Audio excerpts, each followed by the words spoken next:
मुंबई से थाने की खंडनी विरोधी पथक की क्राइम ब्रांच यूनिट ने VI मोबाइल सेवा के प्रतिनिधि के साथ 2 रिकवरी एजेंटों को गिरफ्तार किया है, जो ग्राहकों से अश्लील भाषा का प्रयोग करके उनसे जबरदस्ती दुगनी रकम लेते थे। पुलिस अधिकारी के अनुसार थाने के चलसर मानपाड़ा पुलिस स्टेशन में एक शिकायतकर्ता ने शिकायत दर्ज करवाई कि उनको कई अन्य नंबरों से बार बार कॉल आता है और उनके साथ रिकवरी एजेंट अश्लील भाषा का प्रयोग करते हैं। उसके बाद पुलिस ने रिकवरी एजेंटों के खिलाफ मामला दर्ज करके जांच में जुट गई थी और जल्द ही पुलिस को पता चला कि सारे सिम कार्ड गलत कागजात देकर लिए गए हैं, जो सिम कार्ड उपभोक्ता के लोन की रिकवरी के समय रिकवरी एजेंटों द्वारा इस्तेमाल होते थे। उसके बाद पुलिस ने कड़ी मेहनत से नकली कागजात के नाम मोबाइल सिम कार्ड जारी करने वाले एजेंट राहुल दुबे को विराटपुर से गिरफ्तार किया और उसके साथ ही कॉल सेंटर मालिक शुभम ओझा को मीरा रोड से और टेली कॉलर अमित पाठक को मलाड मालवानी से गिरफ्तार किया है, जिनके पास से 4 SSD हार्ड डिस्क, 1 GSM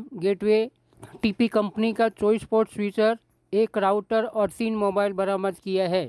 फिलहाल पुलिस इनके अन्य कारनामों की जांच में जुट चुकी है। पेश है हमारे थाने के संवाददाता विक्की प्रसाद की एक खास रिपोर्ट। कंप्लेनंटना एका मोबाईलवरून कॉल आला होता अननोन मोबाईलवरून आणि त्यांना अर्वाच्य भाषेमध्ये शिवीगाळ केली।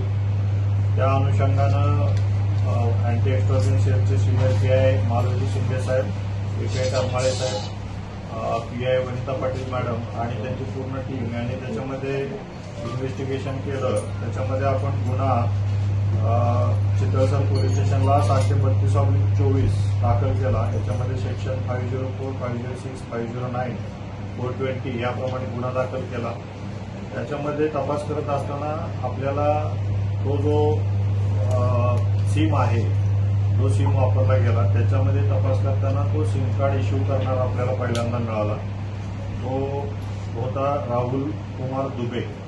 राहुल कुमार दुबेने हे सिम इश्यू केलं होतं, परंतु जे सिम ज्याच्या नावे होतं त्याच्या नावे त्यानं डुप्लिकेट सिम तयार केलं होतं। एक सिम त्याच्याकडे होतं ओरिजिनल ज्याच्या नावे इश्यू करायचं होतं आणि दुसरं सिम यानं तयार करून ते सिम एका कॉल सेंटरला दिलं होतं। आणि ज्यावेळेस आपल्याला राहुल कुमार दुबेला आपण आयडेंटिफाय झाला त्यावेळेस त्याला आपण ताब्यात घेतलं। ताब्यात घेतल्यानंतर असं लक्षात आलं की याने जवळजवळ 25 सिम कार्ड असे तयार करून हे एका कॉल सेंटरला दिलेले आहेत आणि हे एक आपल्याकडं सिम कार्ड घेण्यास इश्यू करण्यासाठी जर आलेला आहे त्याला काहीतरी सांगायचं की तुझे थंब इम्प्रेशन बरोबर आलेलं नाही आणि परत थंब इम्प्रेशन घेऊन त्याच्यावर ते कार्ड दुसरं इश्यू करून घेऊन ते कार्ड तसे 25 त्यानं तयार केले होते। आणि हे कार्ड सिटीजन कॅपिटल नावाचे एक भायंदरला कॉल सेंटर आहे, जे की लोन रिकव्हरीसाठी काम करते। त्यांच्याकडे हे 25 कार्ड आढळले। त्याच्यानंतर त्या कार्ड देणारा होता जे सिटीजन कॅपिटलमध्ये काम करणारा होता अमित पाठक म्हणून, त्याला पण आपण ताब्यात घेतलं। त्यानंतर सिटीजन कॅपिटलचा ओनर शुभम ओझा म्हणून आहे, त्याला पण आपण ताब्यात घेतलं। तर त्यानंतर माहिती अशी कळाली की हे कॉल सेंटर आहे हे लोन रिकव्हरीसाठी काम करतं आणि लोन रिकव्हरी हे स्लाइस फायनान्स, कोटक बँक आणि IDFC फर्स्ट बँक याच्यासाठी काम करतात हे सिटीजन कॅपिटल रिकव्हरी एजंट म्हणून। तर अशी माहिती मिळाल्यानंतर आता आपण याच्यामध्ये राहुल कुमार दुबे जो सिम कार्ड इश्यू करणारा आहे तो अमित पाठक हा एम्प्लॉय आहे सिटीजन कॅपिटलचा आणि शुभम ओझा हा सिटीजन कॅपिटलचा मालक आहे।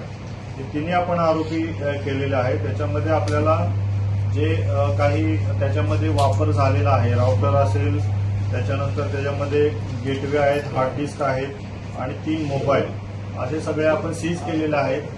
आणखीन यांनी काही याच्यामध्ये सिम आणखीन काही इश्यू करून घेतले होते का आणि आणखीन असे कोणाकडून दुसऱ्या एजंटकडून काही सिम करून इश्यू करून घेतलेत का याचा तपास चालू आहे। तर अतिशय उत्कृष्ट तपास गुन्हे शाखा खंडणी विरोधी पथकाने या ठिकाणी केलेला आहे आणि हे SIM card, bogus SIM card आणि अशा पद्धतीने हे लोन रिकव्हरी एजंट आणि त्यांच्याकडून जे कस्टमरना दिला जात असलेला त्रास याच्याविषयी हे सर्वजण अरेस्ट आहेत आणि आपण त्याच्यावरती तपास चांगल्या पद्धतीने करून आता स्ट्रॉंग चार्जशीट आपण दाखल करणार। पण जो सिम कार्ड इश्यू जो करणारा आहे तो वोडाफोन इंडियाचा एजंट आहे सिम कार्ड देणारा, तर त्यांना त्यांचं ते टार्गेट असतं की सिम एवढे तुमच्याकडून एवढे व्हायला पाहिजे तेवढे व्हायला पाहिजे. प्लस त्यांची सुद्धा जी सिटीजन कॅपिटलची त्यांची रिक्वायरमेंट होती त्या अनुषंगानं सिटीजन कॅपिटलने ऑलरेडी काहीतरी अप्लाय केलं होतं व्होडाफोन इंडियाकडे, पण त्यांची रिक्वेस्ट अमान्य केली होती त्यांना सिम कार्ड इश्यू करण्यासाठी. म्हणून त्यांनी हा दुसरा वे त्याच्यामध्ये पत्करला की अशा पद्धतीने सिम इश्यू करून घेतली. आणि सिम डुप्लिकेट यूज केल्यामुळं हा जो कॉलर आहे जो आपण पहिला पकडला याच्यामध्ये तर ज्याने शिवीगाळ केली त्याला आपण अरेस्ट केलेला आहे. तर त्यांनी ह्याच्यामध्ये डुप्लिकेट सिम आहे, आपण कुणालाही काही बोललं तर आपण पकडलं जाणार नाही अशा पद्धतीचं बिहेवियर होतं.